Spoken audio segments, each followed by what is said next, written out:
So there's this conversation I feel like I find myself having like once a week these days that I think is like larger trend going on. It's a larger thing I feel like I'm seeing where it goes kind of like this, right? So I'll be talking to, let's say, a friend or whatever, and we'll be talking about world issue, a larger thing going on, pick your favorite thing. We're talking about that, right? And I'll say something along the lines of, oh, I don't like X, right? And usually they'll respond with one of the, and this isn't me thinking about any specific person. I feel like this is something I see happen on the internet in my personal life. They'll respond with something along the lines of, that's the way that is. That's the way that's always been. I think it's a problem, but that's not going to change, right? And I feel like this larger sort of, I don't know if I want to call it a trend I see, but this larger thing I see where people view inaction, complacency, and a deep level of cynicism about the problems around them as being indicative of them being either A, more mature, B, more intelligent, or whatnot. And it makes me really mad because,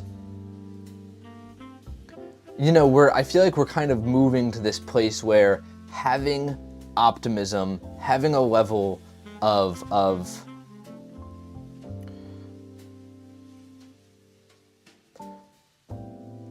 hope and striving towards something much better is seen as the aptitude of a child. It's what wanting a better world is now to me seen as like a deeply childish thing, right? Or really even just addressing problems, being like, this is an issue I see. And it almost feels like an issue can go on. When an issue goes on for 50 years now, we just assume like, okay, like it wins, and oftentimes this will be paired with the idea of like, oh, you gotta live in the real world. You gotta live in the world around you. And I hate this notion because it's in all ways just wrong. Living in the real world is not defined by looking at the problems around you and going, it won. No, that's caving to the real world. That's letting the world win. Living in the real world is looking at the problems around you, understanding they exist, and saying, how do we fix that? That's living in the real world. This notion that, that's something a child does, looking at problems and thinking there are solutions to them, is insane to me. Because it's like, how do you ever expect to be happy if you let everything that makes you sad win? And I think this is something I see in people's personal lives, in obviously the world at large is, what I'm coming here from the lens of, but I even see it in people's personal lives where it's like, there's this thing I hate and it's really affecting me, but the problem's persisted for so long that I've accepted that that's what's happening. And listen, maybe going back to issue X that we were talking about at the beginning of this, maybe issue X is impossible to solve. Could totally be true. Maybe I will my whole life be like, I will work with anybody who wants to solve issue X and it'll never get solved because it's impossible. I would rather, though, live my life, being able to envision a better world, being able to think maybe we could solve this, than for 1 second going, okay, oh well, it lost. Or we lost rather. Like, I feel like this is such a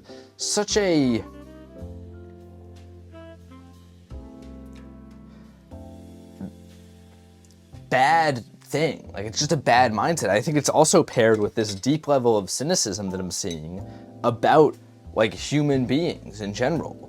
There's this idea too that the person who accepts the more pessimistic position on something is the person who is the more intelligent one, right? Like, if you're talking to a friend and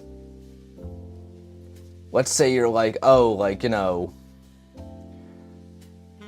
for an example, again, issue X is bad, and they go, people will never change. People are bad, and that's why issue X is bad. It's like, seriously? Like it's the same thing as when people are like, oh, people only take moral positions to act like they're better. And it's like, no, usually people take moral positions to admit that they're worse. You know what I mean? Like, it's like, there's this level of like an apathetic cynicism that I feel has overcome everybody now into this idea that we all need to accept that humans are like sacks of shit that'll never get anything done. And the person who accepts that is the more intelligent, realistic person. I would rather be an idiot every day of the week if it means I get to like have a nice perspective on the world. You know what I mean? And you can call that living in the fake world, but when the fake world becomes real because people are willing to dream about it, you're not going to be the person who was smarter. You were going to be the person who was standing on the sidelines being a little bitch about it. Like this mindset just makes me so angry. It's something I see everywhere.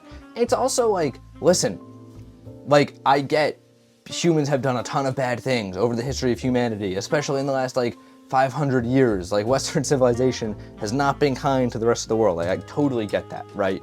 But at a certain point, it's like you're one of us, dude. Like have some faith in your own species. You know, like you're a human. Do you want to throw in the towel? Like what are we doing here? At a certain point, it's like, when are we going to say, like, imagine if, okay, I think this is a better way of looking at this for me. Like, people have this position, right? Humans are bad, we're lazy, we're always going to be doing X, Y, and Z, right? Imagine if everyone had that position through all of time. Imagine if those people won. Imagine if when they were trying to build the pyramids or whatever, people were like, you know, those rocks are too big, you know? Imagine if when they were trying to like get the civil rights bill through, they were like, people are always just going to be racist. That's just a part of humanity. And imagine if they let the complacency win because they had that pessimistic worldview. Where would we be right now? We'd be nowhere. Like your perspective, no matter how true or how much evidence you might be able to find for it, is one that breeds nothing but you feeling good, you feeling like you have an intellectual high ground. And people, and I'm not even, I know this like probably seems at this point like I'm talking about somebody I know. I don't even know anybody who does this because I don't surround myself with those people anymore. Like, we need to just cut this shit out and go, okay, I don't care if it's not possible or not. We're gonna strive to a better future because it's possible. We keep accepting these uglier answers to be the nice, to be the truths that we need, right? Like if two people are having an argument and person A goes like, no, racism is something we can breed out. It's something that we don't need to worry about. We don't, we gotta focus on getting over that. We humans, that's not something we need. We gotta focus on getting over that, X, Y, Z. And person B goes, humans will always be racist because we will always see that, we will always just find our differences in each other. Person B is seen as the intelligent person there. It's like, seriously? They just advocated for not doing anything about the issue. Who's the smart person? The guy who has the pessimistic worldview on it? That might have a lot of evidence, by the way. That stance does have a lot of evidence, for sure. But they're smarter because they said we should do nothing about this issue.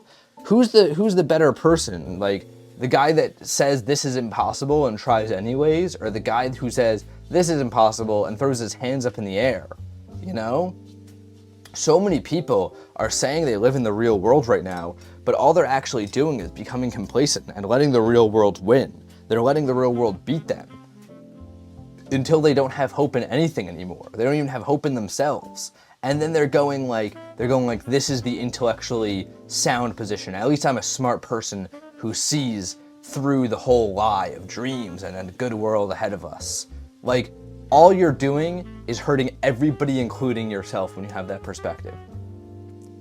And it makes me really mad. Sorry, I came here to discuss cynicism as like an idea, but I just ended up ranting. That made me really mad. This might have not even been 10 minutes, but that's all I got to say. Like, I got it off today. So, my bad, guys. Let me know your thoughts on this in the comments below. This is the painting. I'm continuing the whole juxtaposition thing. I tried to do it today, though, in a more subtle way, where And this wasn't even planned when I came into it, but I thought it ended up working in a pretty cool way, where it had this line of black on the bottom because I didn't wipe off the canvas yesterday, my bad on that. And the wipe off the, oh my god, the easel yesterday. My bad on that, guys. But it brought some of the black up, and I don't know if it'll pick up on the camera. You guys definitely go check this one out over on the Instagram because you'll probably be able to see it a lot better there. But like, it ended up picking up these swatches of like, almost like a, I don't know, like a cool sort of like darkness into the red. And I think it looks really cool. I think this juxtaposition works better than the other ones I've been doing. But I want to continue that path more. I feel like that path is probably better in the long run for a cool painting. So yeah, go check this out over the Instagram, guys. Let me know your thoughts on today's rant in the comments below. My bad. This was probably a little different compared to the normal Paint and Talk. But hey, you know, PMO. Till next time, guys, gals, and pals. My name is Max Dice. This is Paint and Talk episode 119. I'm here every morning, painting and talking with you all.